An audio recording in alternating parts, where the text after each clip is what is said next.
Lawn. I am the host and creator of Speculative Sandbox podcast. This is my second year here at Tucson Comic-Con. I'm really excited to be back. And I basically interview authors and we unpack speculative fiction tropes. People who listen to Speculative Sandbox get a chance to learn from some really great writers how to tackle specific tropes in their work. So if you are personally a writer or you just love watching fiction or reading fiction and you love dystopian societies or paranormal or anything like that, this is a great way for listeners to really understand why we love these tropes and how they can use it in their own works if they wanted to. Could you tell me what got you into it or what inspired you to start this podcast? I am also a writer and I am currently working on getting one of my manuscripts traditionally published. So while that was moving through the submissions process with my agent really wanted me to start thinking about what my next project would be. And I had a really hard time thinking about what that project would be after thinking about the first one for so much. And so I wanted to workshop ideas with other authors and just break down all the things that you see in stories and kind of wrap your head around why do we love these world building, these character developments. And so I decided to put together this podcast that served as a workshop for writers to just sit around and world build together. Could you tell me who were the more recognizable authors that you've interviewed? My favorite interview is with Jason Pargin, and we talked about the end of the world. That was really great. So Jason Pargin is known for the John Dies at the End series, as well as the Zoe Ash dystopian future series.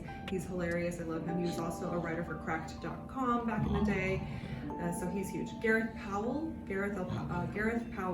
is a British author of science fiction, and I interviewed him and on Space Cities. He was a fantastic interview. And then Nicholas Eames, who wrote Kings of the Wild, which is a great book that combines 80s rock metal with medieval fantasy warriors. So the way that a band of warriors would go around fighting bad guys, just like how a metal band would take gigs to perform in concerts, there's a lot of parallels. So those are probably the biggest authors that I've had the privilege to interview. Oh, that's great. So moving forward, do you have any plans for the podcast? Like where does it go from here? For me, the podcast has always been a way to ultimately help me in my writing and build a community of writers that it basically is like a writing workshop. I hope to be able to continue it as I continue my writing career.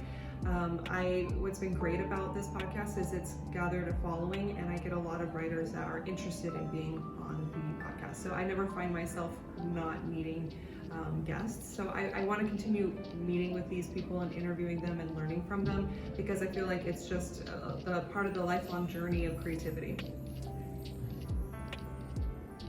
So do you have any tips for future writers or people who just want to start a podcast? So for writers, I would say it's really important to just get out there and read lots of works, get yourself familiar with different storylines, and just write what you love, write what you know. I think it's really important that we get new ideas out there. So just find your idea and really be a good advocate for it. Practice makes perfect. You got to just get there and write, and become a better writer over time. For those that want to start a podcast, I think getting familiar with what is currently out there is really important, especially when you're trying to identify a target audience. When you are out there competing with so many people, being able to create a strong brand for yourself and a strong narrative that people see your podcast and they go, oh, that's interesting. Why would I want to learn more from you? So just thoughts like that I think are really helpful when developing your podcast. Awesome. Where can we find your work and all that, any way to contact you or follow you? Sure. So Speculative Sandbox can be found on pretty much all podcasting streaming sites, just like Spotify and Apple Podcasts. If you want to follow me, Speculative Sandbox is also on Instagram and Twitter, as well as Facebook. And then if you want to follow me, the writer, VickyLawn.com, or you can also find me, Vicky Lawn, on Instagram, Twitter, and I think that's it.